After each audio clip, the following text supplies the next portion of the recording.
Bonjour tout le monde.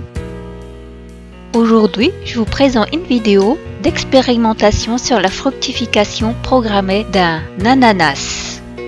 J'en suis sûre que ça fait sauter plus d'un quand on entend le mot programmation. Ça fait contre nature et fort sage. Car en effet, l'ananas peut fructifier grâce au changement de température, sans avoir besoin de stimulation. Mais quand? Or, je voudrais un fruit d'ananas sur ma table à Noël. Un producteur avisé sait que le fruit qui arrive en Europe a un plus-value. Alors, il a intérêt à bien connaître le cycle de culture de cette plante. Je suis à la dernière étape de cette culture, c'est-à-dire faire fleurir et fructifier l'ananas. On voit beaucoup de vidéos qui circulent sur le net que les amateurs stimulent leur plante grâce aux bananes ou aux pommes posées au pied de la plante. Si j'ai un champ d'ananas, combien de pommes ou de bananes m'en faudra-t-il? Pourquoi les pommes? Les pommes mûres dégagent une hormone, l'éthylène, une hormone qui est censée stimuler la floraison. Dans l'agriculture, les producteurs utilisent l'étrel, une hormone qui stimule la floraison des ananas. Il est impossible pour un particulier d'acheter de l'éthylène ou de l'étrel. Tout le chemin mène à Rome.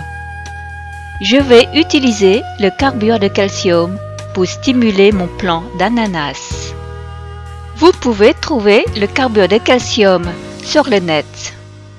Le carbure de calcium est une pierre grisâtre qui, au contact de l'eau, dégage un gaz malodorant, l'acétylène qu'on utilise dans la lampe à acétylène, et par réaction au contact de l'eau, de l'éthylène.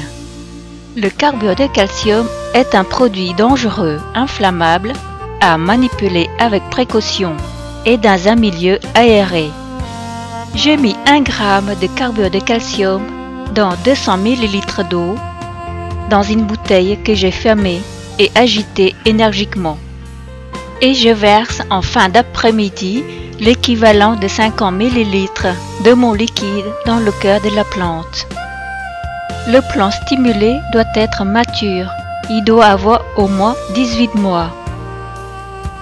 On attend 2 semaines. Si après ce laps de temps, on ne voit rien, on recommence l'opération. Si la stimulation est réussie, on verra le cœur de la plante s'éclaircit, jaunit, puis un bouton floral se forme. Le challenge est gagné.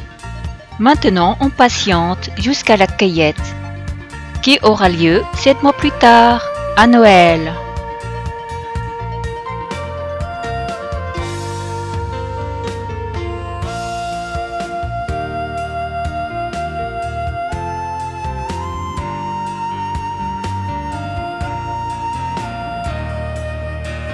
Le hic?